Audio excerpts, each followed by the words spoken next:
त्रेता का जो ऋण अधूरा रह गया था द्वापर में भगवान पूरा करके गए हैं कि कोई ये ना कहे कि मेरा बाप ये करके गया, मेरे पिताजी ये करके गए या ये छोड़ कर गए।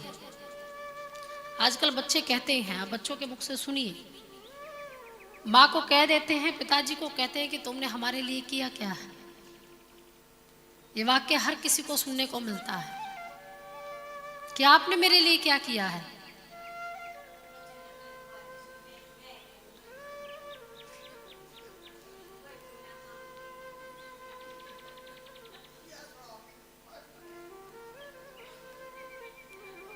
बोलिए श्री कृष्ण कन्हैया लाल की जय हो। अच्छी बात है, अच्छी बात, बढ़िया है।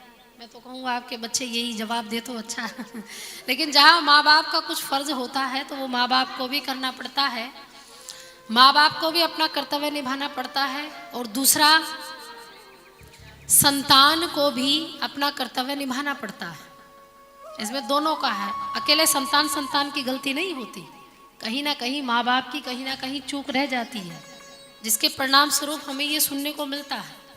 तो अकेले माँ बाप कभी ये ना सोचे कि जो करेगी संतान करेगी, हमारा कुछ फर्ज नहीं है।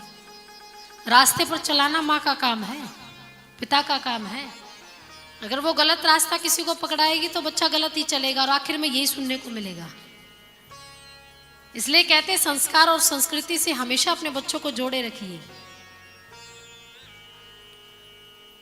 हमेशा संस्कारों से इतना अच्छे मार्ग पर उसको चला दीजिए कि अंत समय में ये वाक्य किसी को सुनने ना पड़े।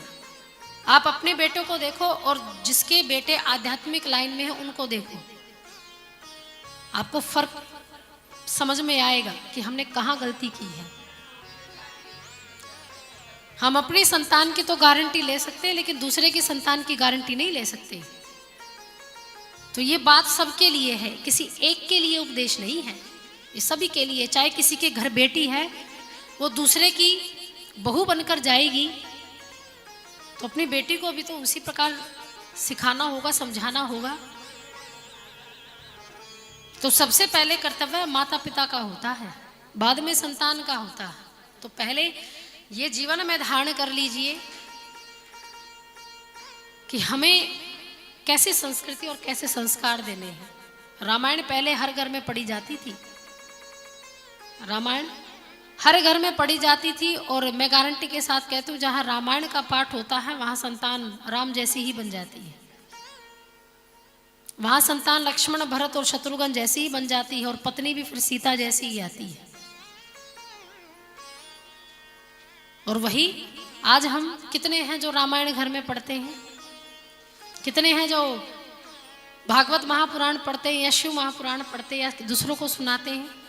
ज़्यादा से ज़्यादा 10 घर होंगे, वो भी नहीं है।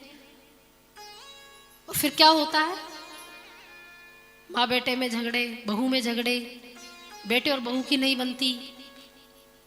तो गलती कहीं ना कहीं बताइए का किसकी है।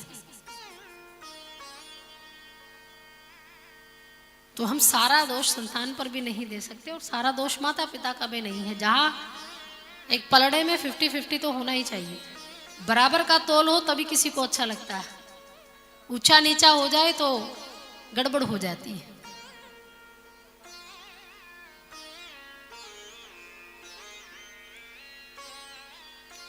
तो पहला यही है कि माता पिता जरूर ध्यान दें इस बात को कि रामायण महाभारत से जितना आप जोड़कर रखेंगे उतना आपको अच्छा लगेगा। बच्चे भी उसी प्रकार संस्कृति से जुड़े रहेंगे।